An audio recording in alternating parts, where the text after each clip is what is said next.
सबसे पहले खबरों को खबरदार के लेंस से देख लेते हैं, फिर तेजी से विश्लेषण करेंगे सभी खबरों का, वो भी बिना किसी ब्रेक के। आज हम आपको ये बताएंगे कि 29 जुलाई को जो 5 लड़ाकू विमान भारत के अंबाला एयरबेस पर पहुंचने वाले हैं, वो चीन का गेम प्लान कैसे बिगाड़ देंगे। कल वायुसेना के टॉप कमांडर्स राफेल को लद्दाख में तैनात करने पर चर्चा करेंगे।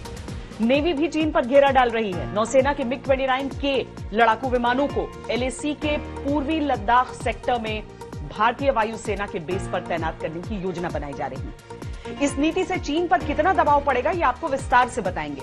वैसे चीन भारत के आक्रामक रुख से लगातार दबाव में है। हम आपको सैटेलाइट तस्वीरों की मदद से ये बताएंगे कि चीन के मिसाइल और लड़ाकू विमान कहां रखे हैं। लद्दाख के पास रोहतांग बेस पर चीन के फाइटर जेट मौजूद हैं और इनकी तस्वीरें एकदम साफ दिख पड़ रही हैं। इससे पता चलता है कि एलएसी पर भारत की आक्रमण शैली से चीन कितना बेचैन। आज आपके काम की खबर आपके मास्क से जुड़ी है। क्या आप वॉल्व वाला मास्क लगाते हैं? क्या आप जानते हैं कि N95 मास्क कोरोना के खिलाफ कितना कारगर है और कौन सा मास्क कोरोना के खिलाफ बेकार है? इन सवालों के जवाब आज स्वास्थ्य मंत्रालय ने दिए हैं। वॉल्व वाला जो मास्क जिससे सांस लेने में थोड़ी आसानी होती है, वो आपको क्यों नहीं इस्तेमाल करना चाहिए, ये आपको बताएंगे। इसके साथ ही हम कोरोना के खिलाफ वैक्सीन क्रांति का विश्लेषण करेंगे। हम आपको बताएंगे कि कौन सी वैक्सीन सबसे पहले आएगी। वैक्सीन की रेस पर यह विश्व रिपोर्ट आपको देखनी चाहिए। इसके साथ ही हम आपको यह भी बताएंगे कि वैक्सीन बनाने में इतना लंबा समय क्यों लगता है और कोरोना होने के बाद शरीर में कितने समय तक इम्यूनिटी रहती है। याद रखिए कि इम्यूनिटी सदा के लिए नहीं होती, कुछ ही महीने में इम्यूनिटी वाला खाता जैसे खाली हो जाता है। ये आज आपको समझ में आ जाएगा।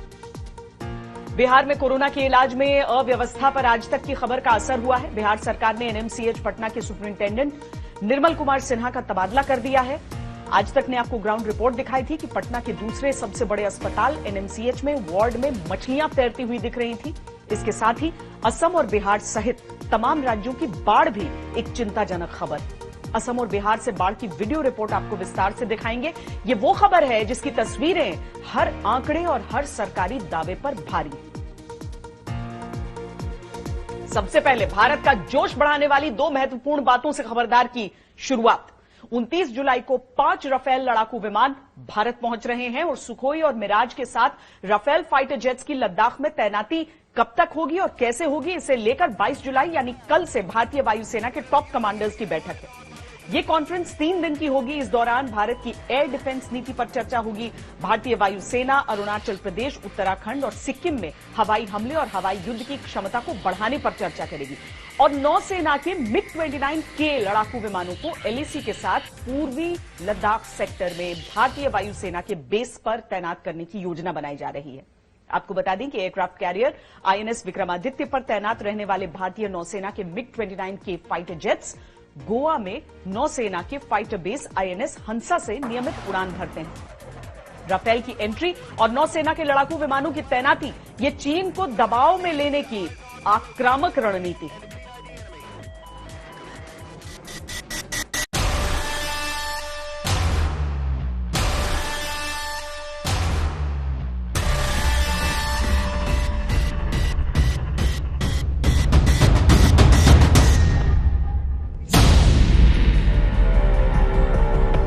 भारत के वायु रक्षक राफेल की पहली डिलीवरी बस होने ही वाली है। एक नहीं, 2 नहीं, पूरे 5 राफेल 29 जुलाई को भारत में आने वाले हैं। वायुसेना के मुताबिक अगर मौसम ठीक रहा तो 29 जुलाई को 5 राफेल फाइटर जेट्स भारतीय वायुसेना के अंबाला एयरफोर्स स्टेशन पर लैंड करेंगे। ये होगा भारत के राफेल फाइटर जेट का नया घर। इन लड़ाकू विमानों की फाइनल इंडक्शन सेरेमनी 20 अगस्त को होगी।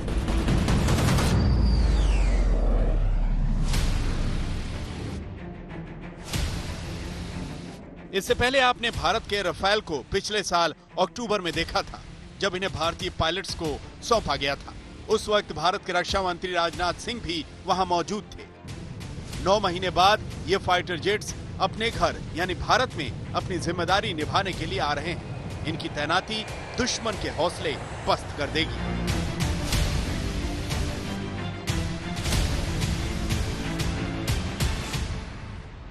पहले मई 2020 तक 4 रफाल हवाई जहाज भारत आने थे, लेकिन कोविड-19 लॉकडाउन के चलते इसमें थोड़ी सी देर हो गई। अब कुछ ही दिन में 5 रफाल हवाई जहाज भारत में होंगे और चीन के साथ तनाव के चलते इनका आना बहुत अहम माना जा रहा है। वैसे तो एक स्क्वाड्रन अंबाला में होगा पाकिस्तान के खिलाफ नजर रखने के लिए, वहीं दूसरा स्क्वाड्रन हरसीमारा वेस्ट बंगाल में होगा चीन के खिलाफ नजर रखने के लिए। लेकिन जो स्थिति लद्दाख में बनी हुई है, ऐसा हो सकता है कि रफाल को सीधा ऑपरेशंस में वहीं पर उतार दिया जाए। अंबाला से लद्दाख बॉर्डर की दूरी 427 किलोमीटर है और भारत पाकिस्तान बॉर्डर की दूरी 220 किलोमीटर।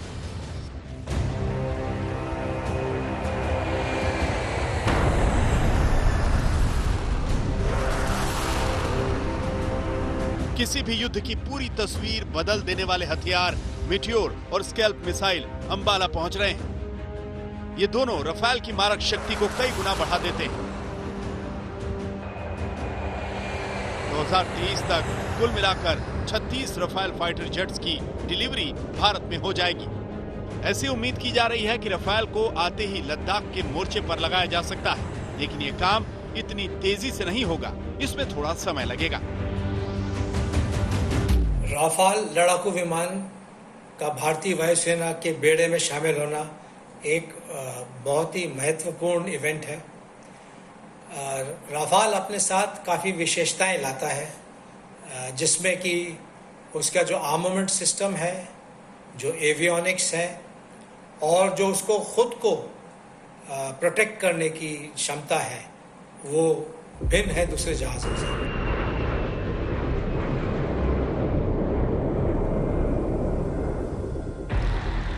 भारतीय वायुसेना के मुताबिक रफाल और उसके आधुनिक हथियारों का संचालन करने के लिए एयरफोर्स के एयर क्रू और ग्राउंड क्रू की ट्रेनिंग हुई है। सारे सिस्टम पूरी तरह ऑपरेशनल हैं। वायुसेना इन विमानों के आने के बाद इन्हें जल्द से जल्द काम पर लगाने की प्लानिंग कर रही है। सबसे अहम बात यह है कि भारत के रफाल अपनी डिलीवरी के साथ ही किसी भी कॉम्बैट मिशन के लिए पूरी तरह तैयार होंगे, यानी ये अपने हथियारों के साथ पूरी ताकत से उड़ान भर सकेंगे।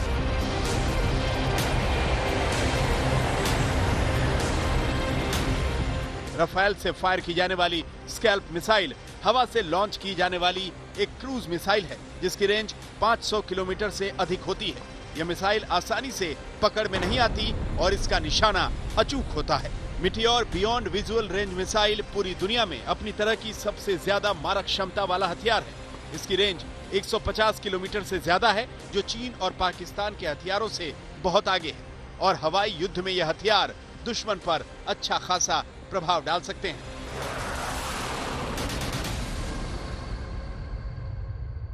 रफाल में मीटियोर बियॉन्ड विजुअल रेंज हवा से हवा मार करने की मिसाइल है, जिसका रेंज जो है तकरीबन 120 किलोमीटर से ज़्यादा है। और scalp missile air to ground हवा से ज़मीन में मार करने की क्षमता रखने वाली क्रूज मिसाइल्स। उसके साथ साथ उसका जो इलेक्ट्रॉनिक वॉरफेयर सिस्टम है, जो खुद के प्रोटेक्शन के लिए है, वो बहुत आधुनिक है। रफाल में उड़ान भरना कितना चुनौती भरा होता है, ये समझने के लिए 2011 में आज तक और इंडिया टुडे के संवाददाता शिवरूर ने खुद रफाल में उड़ान भरी थी। वो अनुभव आज भी बहुत मायने रखता है। जब मैंने 9 साल पहले रफाल में उड़ान भरी थी, उस समय भारत सरकार ने इन फ्रेंच विमानों का सौदा पक्का नहीं किया था। पूरी दुनिया में रफाल को काफी दमदार जेट फाइटर माना जाता है। रफाल में बैठ आसमान का सैर करना एक सुखद अनुभव था। भारत अब रफाल के स्वागत के लिए तैयार है और इस विमान की शक्ति दुश्मन को दबाव में लेने के लिए महत्वपूर्ण है। इस समय भारत चीन के सामने डटकर खड़ा है। ऐसे में रफाल के आने से भारतीय वायुसेना का जोश बहुत हाई होने वाला है। शिवरूर और अभिषेक भल्ला के साथ आज तक ब्यूरो। भारत एकदम आक्रामक मोड में है और चीन को भारत के इस वीर रस का दबाव महसूस हो रहा है। चीन अपने हवाई बेस पर पूरी तैयारी के साथ भारत विरोधी गतिविधियों में जुटा हुआ है, लेकिन सैटेलाइट तस्वीरों में यह रिकॉर्ड हो गया है कि चीन के मिसाइल और लड़ाकू विमान कहां रखे हैं। लद्दाख के पास होतान बेस पर चीन के फाइटर जेट्स की तस्वीरें एकदम साफ दिख रही हैं। हमारी ये एक्सक्लूसिव रिपोर्ट देखिए और चीन की बेचैनी का अंदाजा लगाइए।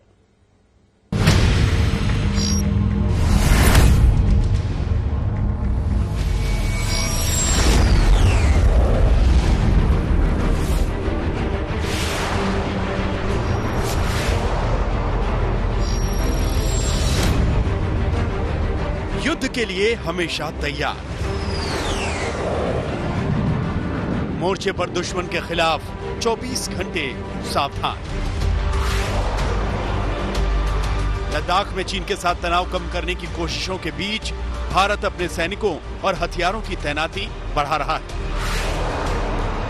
राफेल के आने की आहट चीन को चैन नहीं लेने दे रही। ऐसे में चीन ने अपनी वायुसेना को हाई अलर्ट पर रखा है। चीन अपनी वायुसेना को एक्टिव कर चुका है। आप इसे भारत की आक्रामक सैन्य गतिविधियों का असर भी कह सकते हैं।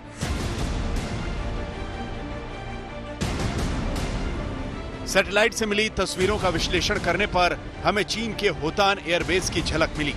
ये तस्वीरें 22 जून तक की हैं। आपको बता दें कि चीन का होतान एयरबेस लद्दाख क्षेत्र के सबसे करीब है, इसीलिए यहां पर हो रही हर एक गतिविधि भारत के नजरिए से बेहद महत्वपूर्ण है। चीन का ये एयरबेस काराकोरम पास के उत्तर पूर्वी क्षेत्र में सिर्फ 200 किलोमीटर की दूरी पर है और पेंगोंग त्सो के फिंगर फोर क्षेत्र से 400 किलोमीटर से भी कम दूरी पर है। चीन के फाइटर जेट्स, ड्रोन्स, बॉम्बर्स और मिसाइल सिस्टम्स सैटेलाइट की नजर में आ चुके हैं। ये भारत के खिलाफ चीन की रणनीतिक तैयारी की अब तक की सबसे साफ तस्वीरें हैं। चीन का होतान एयरबेस दो तरह से उपयोग में लाया जाता है। ये आम लोगों और मिलिट्री दोनों के लिए इस्तेमाल होता है। होतान के 4 में से 3 पार्किंग एरियाज चाइनीज एयरफोर्स के लिए सुरक्षित रखे गए हैं। नई तस्वीरें यह बताती हैं कि चीन ने अपने कॉम्बैट जेट J811 और J11B की एक रेजिमेंट वहां रखी हुई है। इन विमानों के साथ खुफिया ऑपरेशंस में काम आने वाले उपकरण भी मौजूद हैं। चीनी एयरफोर्स का जमावड़ा उनकी घबराहट को दर्शाता है। होतान एयरबेस भारतीय सीमा से तकरीबन 200 किलोमीटर दूर और पेंगोंग त्सो के फिंगर फोर से 400 किलोमीटर की दूरी पर है, यानी कि 5 से 7 मिनट लगते हैं एक फाइटर एयरक्राफ्ट को इस एरिया के ऊपर आने के लिए। यहां पर आधुनिक विमानों का जमावड़ा बहुत ही सरप्राइजिंग है। होतान एयरबेस पर चीन का मिसाइल सिस्टम भी एक्टिव नजर आता है। चीन ने जमीन से हवा में मार करने वाली HQ-9 मिसाइलों और कम से कम 7 रेडार को एक्टिव किया है। सैटेलाइट तस्वीरों में कुछ इमारतों और सैनिकों के रहने के संसाधन दिखाई देते हैं, यानी चीन ने जरूरत पड़ने पर ज्यादा सैनिकों को ठहराने का इंतजाम भी किया है। चीन एयरफोर्स ने आज तक, जब से उनकी रेजिंग हुई है तब से लेकर आज तक कोई भी लड़ाई लड़ी नहीं है। वो इस कमी को ट्रेनिंग के द्वारा पूरी करना चाहता है। ट्रेनिंग से मदद तो मिलेगी, लेकिन क्या वो इंडियन एयरफोर्स, जो कि उनके बराबरी के टक्कर की एयरफोर्स है, उनके सामने टिक पाएगी? कुल मिलाकर भारत के हवाई बाहुबल ने चीनी सेना को मजबूर कर दिया है कि वो भी अपनी हवाई शक्ति को तैयार करें। कर्नल विनायक भट्ट के साथ आज तक ब्यूरो। भारत और चीन के माइंड गेम के बाद राजस्थान के पॉलिटिकल गेम और कोरोना की बढ़ती मार की बात करते हैं।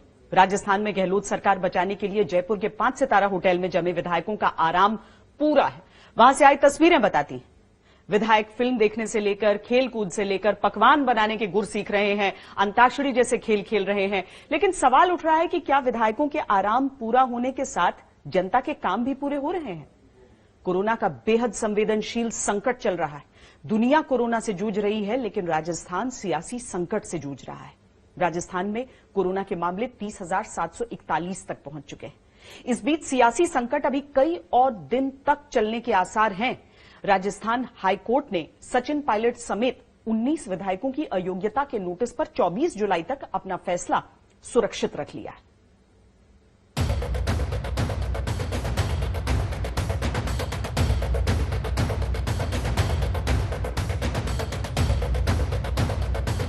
राजस्थान में अशोक गहलोत और सचिन पायलट की लड़ाई में अदालत के फैसले का इंतजार शुक्रवार तक बढ़ गया है। विधानसभा स्पीकर की अयोग्यता नोटिस के खिलाफ दायर पायलट और 18 अन्य विधायकों की याचिका पर हाईकोर्ट 24 जुलाई को फैसला करेगा। कोर्ट ने स्पीकर से भी अनुरोध किया है कि तब तक वो अपनी कार्रवाई न करें, जिसे स्पीकर सीपी जोशी ने मान लिया है। सभी पक्षों ने अपने आर्ग्यूमेंट्स कंक्लूड कर दिए हैं, अपनी लिखित बहस दे दी है। क्योंकि समय का अभाव था, कोर्ट ऑर्डर आज नहीं लिखा सकती थी, तो कोर्ट ने ऑर्डर्स के लिए मैटर को 24 तारीख के लिए रखा है। Court was conscious of the fact कि 24 आज के दिन 5:30 बजे स्पीकर के समक्ष कार्रवाई होनी है, तो उन्होंने स्पीकर महोदय से ये निवेदन किया है कि आज की कार्रवाई को वो डेफर करें 24 तक के लिए। कोर्ट ने तो दोनों पक्षों को सुन लिया है, लेकिन राजस्थान की जनता की कौन सुनेगा? 12 दिनों से मानो गहलोत सरकार जयपुर के फेयरमाउंट होटल से चल रही है।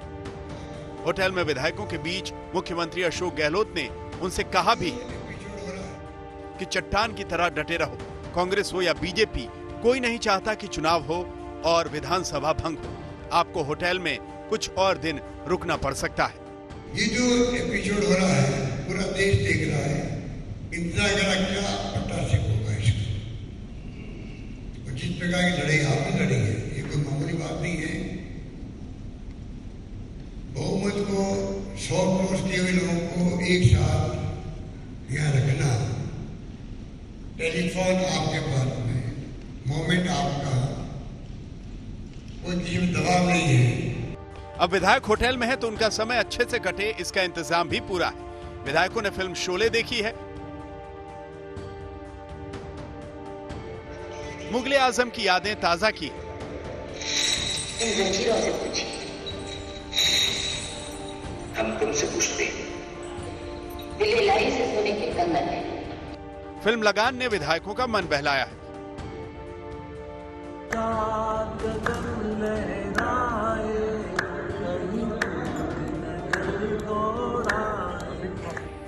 उम्र क्या होगी? बोले 19 साल। अच्छा, इतने शानदार हैं प्रताप जी, लेकिन शनिवार को मेरे घर पे आ गए, यहाँ पे तो टी-शर्ट में।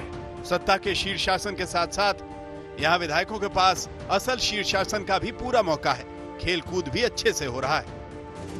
होटल के किचन तक विधायकों ने पहुंचकर पकवान बनाने के गुर सीखे। इन सब के बीच अशोक चांद्रा जैसे मंत्रियों ने अपनी फाइलें होटल में ही मंगवा ली हैं। सबका दावा है कि कोई काम रुक नहीं रहा।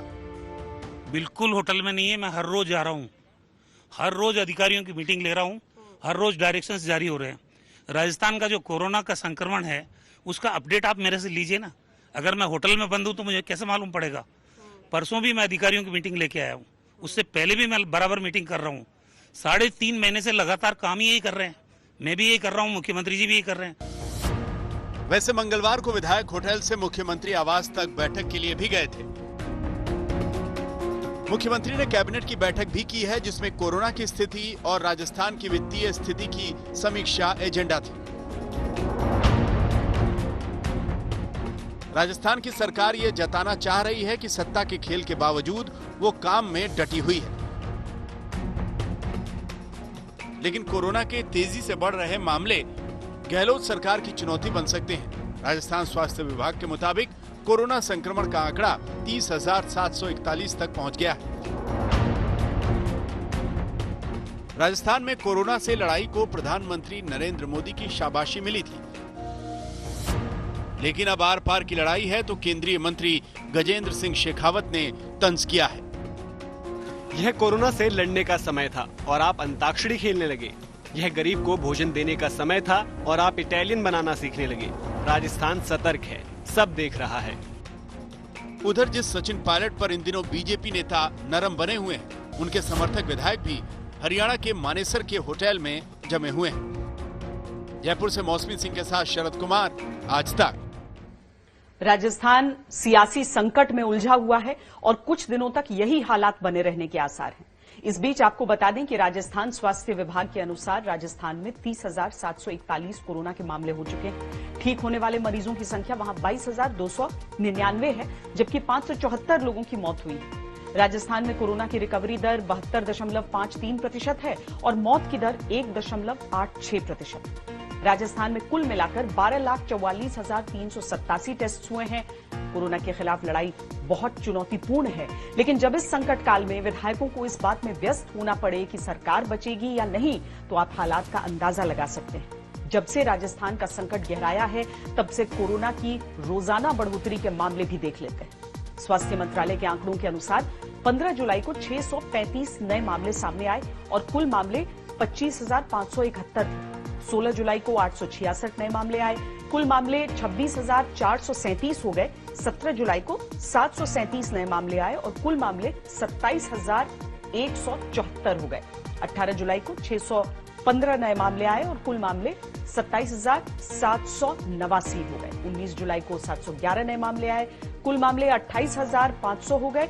20 जुलाई को 934 नए मामले आए, कुल संक्रमण 29,434। 21 जुलाई को 956 नए मामले आए और कुल मामले 30,390 हो गए। कोरोना संकट में पुणे की बात करना भी जरूरी है। वहां कोरोना बेकाबू होकर पूरी रफ्तार से दौड़ रहा है। हालात इतने बिगड़ गए हैं कि अनलॉक के बीच पुणे शहर को फिर से लॉक किया गया है।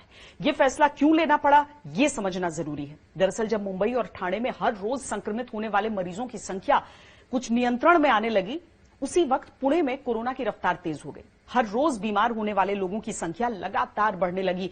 खतरे की बात यह भी है कि लॉकडाउन होने के बाद भी पॉजिटिव होने की रफ्तार नहीं घटी। अब पुणे देश के सबसे बड़े कोरोना हॉटस्पॉट में तब्दील होता जा रहा है।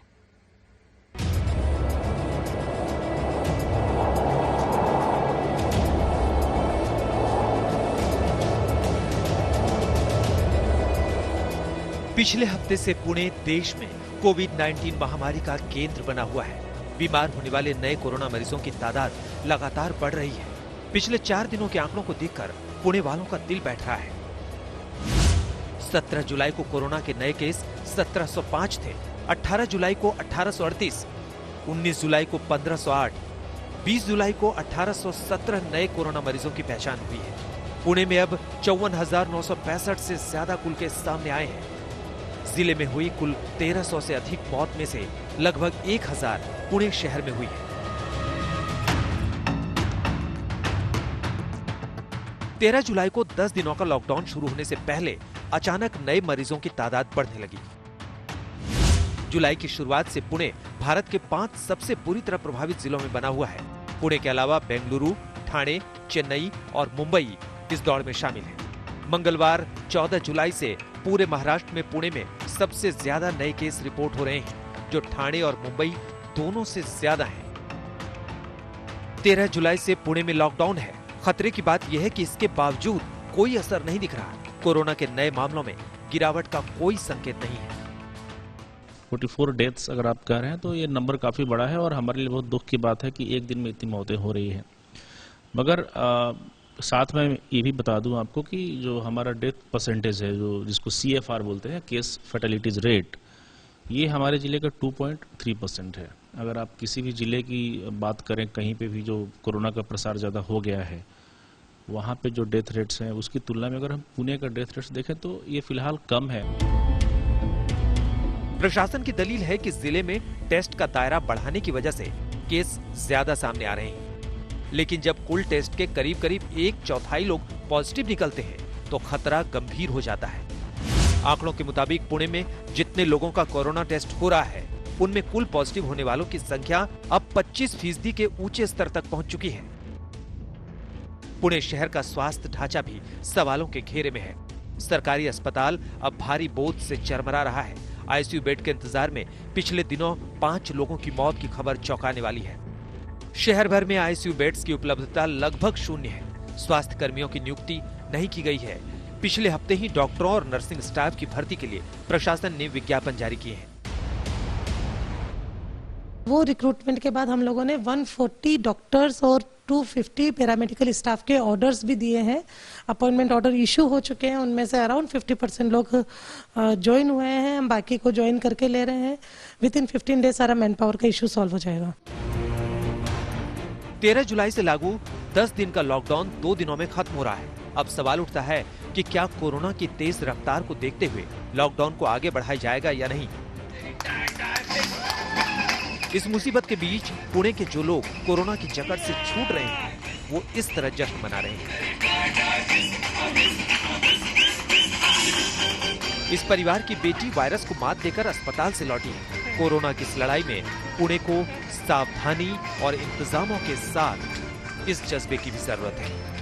कुछ इलाके ऐसे भी है जहां पर बहुत ज्यादा केसेस आ रहे थे, वहां पर काम करके वहां उन इलाकों में, उन कंटेनमेंट जोन में मामले कम किए हैं पॉजिटिव कोरोना के, और ये सकारात्मकता दिखाई दे रही है। कैमरामैन गोपाल हरने के साथ पंकज खेलकर, पुणे, आज तक। और अब कोरोना से बचाने वाले N95 मास्क को लेकर आपके काम की खबर। कोरोना काल की शुरुआत में N95 मास्क को खरीदने की होड़ मच गई थी। इसकी मांग जबरदस्त तरीके से बढ़ी और जब ये मास्क बाजार से गायब हुआ तब नाराज लोगों ने सिस्टम की आलोचना भी की। इसके बाद कुछ ऐसे N95 मास्क भी आए जिनमें एक खास तरह का वॉल्व लगा होता है ताकि लोगों के लिए सांस लेना आसान हो सके। ये मास्क भी लोगों ने खूब खरीदे। आज भी लोग इस मास्क का इस्तेमाल कर रहे हैं, लेकिन ऐसे तमाम लोगों को शायद ये नहीं पता कि वॉल्व वाले N95 मास्क कोरोना से पूरी सुरक्षा नहीं दे सकते। केंद्र सरकार की तरफ से अब एक नई गाइडलाइन जारी हुई है जिसके तहत रेस्पिरेटर्स यानी वॉल्व वाले N95 मास्क के इस्तेमाल को तुरंत रोकने का निर्देश दिया गया है। आसान भाषा में समझें तो इन मास्क में सांस लेने के लिए प्लास्टिक के वॉल्व लगे होते हैं, लेकिन स्वास्थ्य मंत्रालय के अनुसार ये मास्क खतरनाक साबित हो सकते हैं। इस तरह के मास्क वायरस को मास्क के बाहर आने से नहीं रोक पाते हैं। इसका मतलब यह है कि अगर कोई कोरोना मरीज वॉल्व वाला N95 मास्क पहनता है और किसी स्वस्थ व्यक्ति के संपर्क में आता है तो ये मास्क संक्रमण को रोक नहीं पाएगा। इसी तरह स्वस्थ व्यक्ति भी यह मास्क लगाकर इंफेक्शन से बच नहीं पाएगा क्योंकि वायरस के छोटे छोटे कण हवा में देर तक लटके रहते हैं। आपको बता दें कि सामान्य N95 मास्क हवा में मौजूद 95% कणों को फिल्टर कर देता है, लेकिन वॉल्व वाला N95 मास्क एक तरह से अपनी ही सुरक्षा व्यवस्था में छेद कर देता है। सरकार ने इसकी जगह बिना वॉल्व वाले N95 मास्क, कपड़े से बने फेस मास्क या माउथ कवर के इस्तेमाल की सलाह दी है। मास्क वाली जानकारी तो आपको मिल गई। अब कोरोना के खिलाफ वैक्सीन क्रांति का विश्लेषण करते हैं। कोरोना वैक्सीन बनाने की कोशिशें बहुत तेजी से आगे बढ़ रही हैं। ऑक्सफोर्ड यूनिवर्सिटी ने दावा किया है कि उसकी वैक्सीन सफलता की ओर बढ़ रही है। वैक्सीन के क्लिनिकल ट्रायल के नतीजे सुरक्षित आए हैं और ये वैक्सीन वायरस के खिलाफ प्रतिरोधक क्षमता तैयार कर रही है। दवा कंपनी एस्ट्राजेनेका के साथ मिलकर ऑक्सफोर्ड यूनिवर्सिटी की वैक्सीन बनाने की यह कोशिश ट्रायल के तीसरे चरण में है। पुणे का सीरम इंस्टीट्यूट ऑफ इंडिया भी ऑक्सफोर्ड यूनिवर्सिटी के वैक्सीन बनाने के प्रयासों में शामिल है। अगर यह वैक्सीन सफल रही तो सीरम इंस्टीट्यूट भारत में वैक्सीन की कई अरब डोज का उत्पादन करेगा। आगे हम आपको बताएंगे कि वैक्सीन की रेस में कौन आगे है और कौन सी वैक्सीन सबसे पहले आ सकती है। लेकिन पहले दुनिया भर के एक्सपर्ट्स के एक्सक्लूसिव इंटरव्यूज वाली ये रिपोर्ट देखिए। ये वैक्सीन युद्ध की विश्व रिपोर्ट है।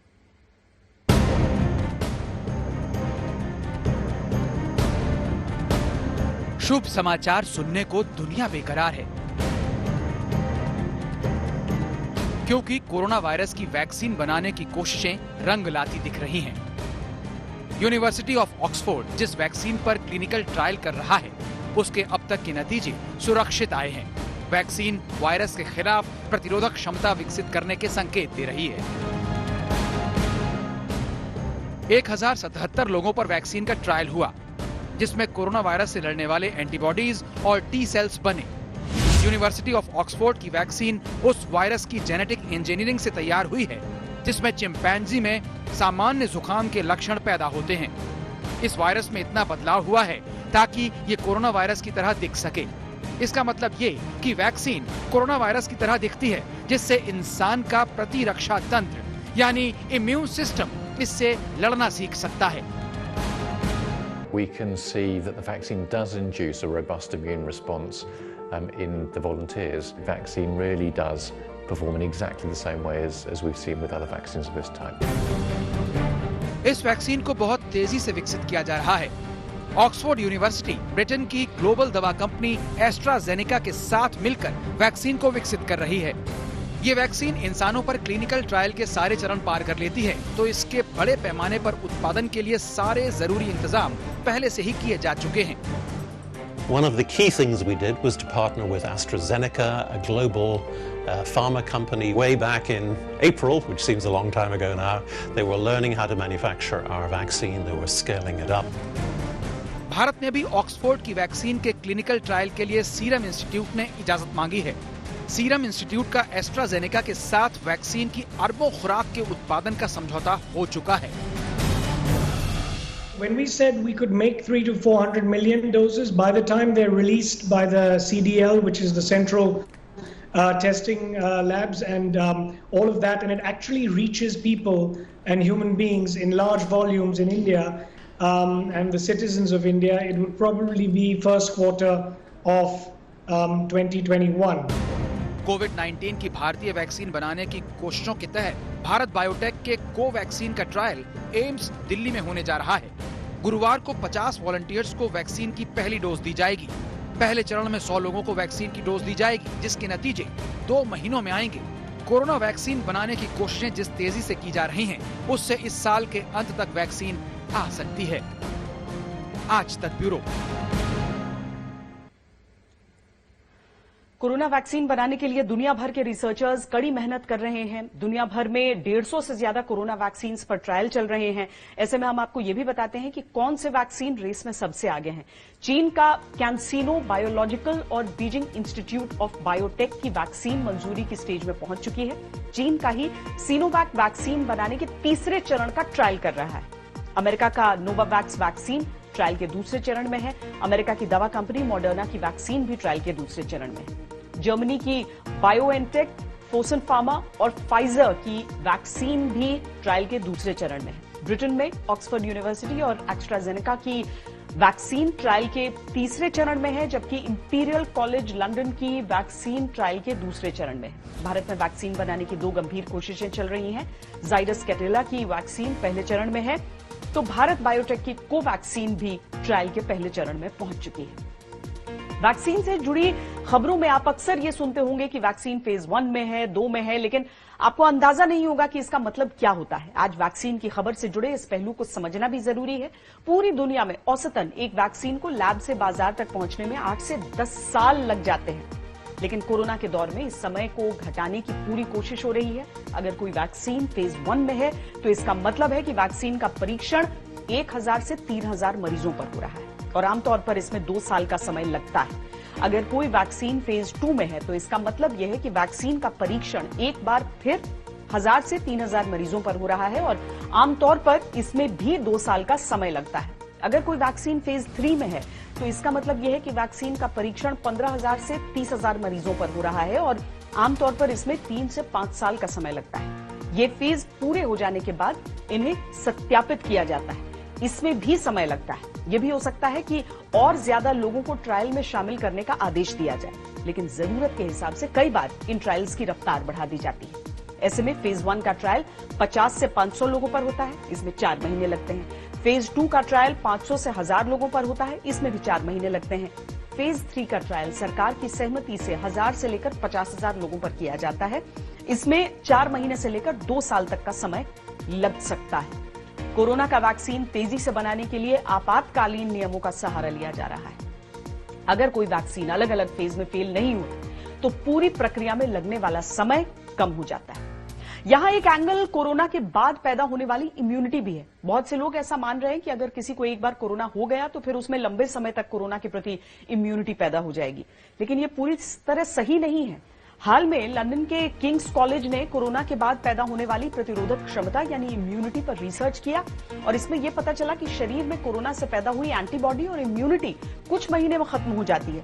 किंग्स कॉलेज के रिसर्च में शुरुआत में 60% मरीजों में कोरोना से लड़ने वाली एंटीबॉडीज का अच्छा खासा लेवल था, लेकिन 65 दिन बाद जब चेक किया गया तो सिर्फ लगभग 16.7% मरीजों में एंटीबॉडी का अच्छा स्तर पाया गया।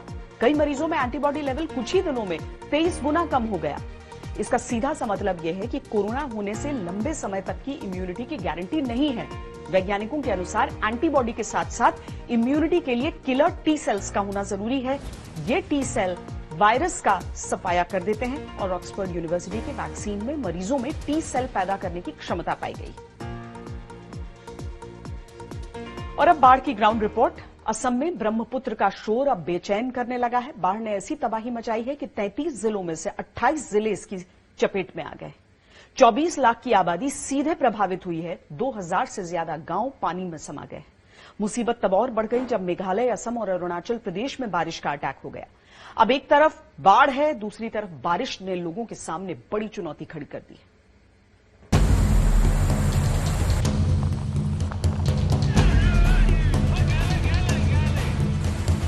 ब्रह्मपुत्र की प्रलय ने लाखों जिंदगियों को तितर बितर कर दिया है।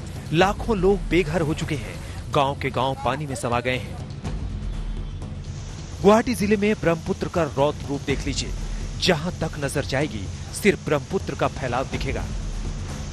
नया गांव में ब्रह्मपुत्र नदी के पानी से अपनी जान बचाने के लिए लोग सुरक्षित ठिकानों की खोज में जुटे हुए हैं। तिनसुकिया की तस्वीर में ब्रह्मपुत्र का कहर नजर आएगा।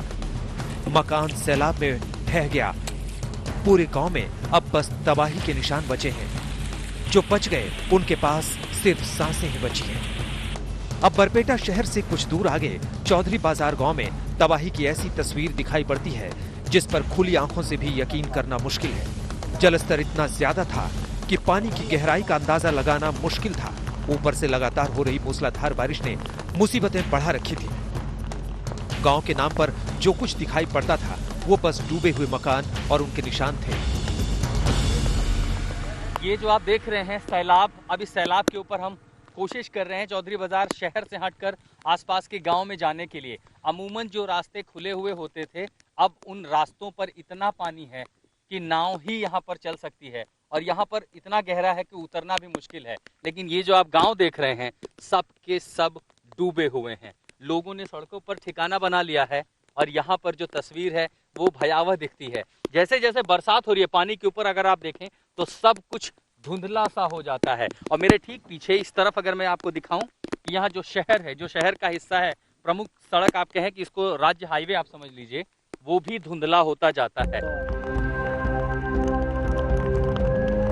लोग गांव में घर से थोड़ी दूर तक तटबंध पर तिरपाल की छत बनाकर रहने पर मजबूर हैं। जरूरत का सामान, चूल्हा चौका और मवेशी लेकर इस छोटे से टापू पर बस तो गए हैं, लेकिन बारिश जिस तरह से हो रही है अगर वो जारी रही तो ये तटबंध भी पानी में डूब जाएगा। अभी तो खाना पीना कहाँ से मिलेगा? लोगरी में भी सब भीज गया। अभी तो खाना कैसे बनाएगा भी सोच रहा हूँ। बहुत मुश्किल है, पानी बाहर है, अभी कैसा रहेगा? असम के कुल 33 जिलों में से 24 जिले बाढ़ की चपेट में हैं। करीब 24 लाख लोग अब इससे सीधे प्रभावित हैं। पूरे इलाके में चारों तरफ तबाही के निशान हैं। असम के कई इलाकों के साथ मेघालय और अरुणाचल प्रदेश में भारी बारिश जारी है और नदियों का जलस्तर लगातार बढ़ रहा है। डिब्रूगढ़, निमाटी घाट, जोरहाट, सोनितपुरा, कोल्हापुरा और धुबरी जिले में ब्रह्मपुत्र का जलस्तर तेजी से बढ़ रहा है। मौसम विभाग की बारिश के अलर्ट के बाद ब्रह्मपुत्र का जलस्तर और बढ़ने का खतरा है। इस बीच असम के मुख्यमंत्री सर्बानंद सोनोवाल ने चिरांग जिले के तुलसी जोहरा इलाके में बाढ़ से प्रभावित क्षेत्र का दौरा किया। हालांकि बाढ़ की ये मार हर साल पड़ती है। उम्मीद है कि सीएम का यह दौरा सिर्फ रस्म अदायगी नहीं होगा। इस दौरे से बाढ़ की पीड़ा का यह धारावाहिक खत्म करने का कोई फॉर्मूला भी निकलेगा। वैसे बाढ़ से काजीरंगा नेशनल पार्क में भारी तबाही हुई है। बड़ा इलाका पानी में डूब गया है। वहां 116 से ज्यादा जानवरों की मौत हो चुकी है, जिसमें 11 गैंडे भी शामिल हैं। तबाही का ये मंजर थमने का नाम नहीं ले रहा है। असम के 33 में से 28 जिले बाढ़ की चपेट में हैं। लगभग 86 लोग अपनी जान गंवा चुके हैं। दिल्ली, मुंबई जैसे शहरों में जलजमाव हो जाए तो बाढ़ के नाम पर हाहाकार मचता है, लेकिन बाढ़ की बड़ी तबाही अगर कहीं देखनी है तो असम को देखिए।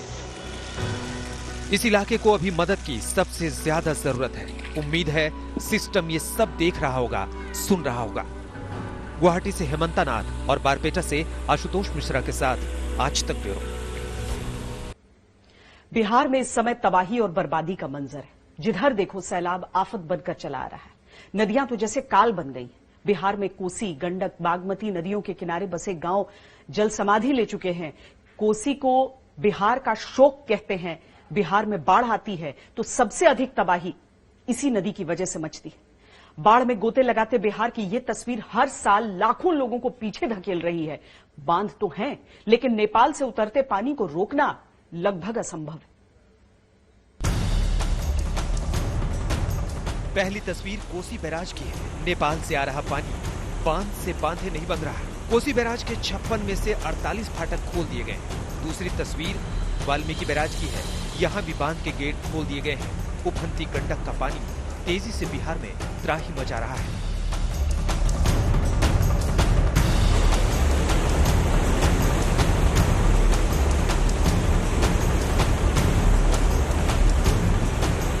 बिहार में हाहाकार है।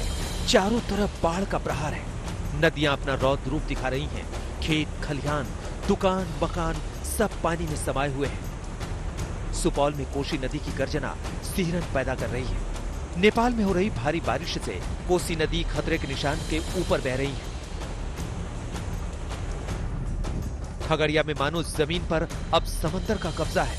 नदी अपनी सरहद को तोड़कर बस्ती में आ गई है। मकान पानी में डूबे हैं। 2 मंजिला स्कूल भी चारों तरफ से पानी में घिरा है।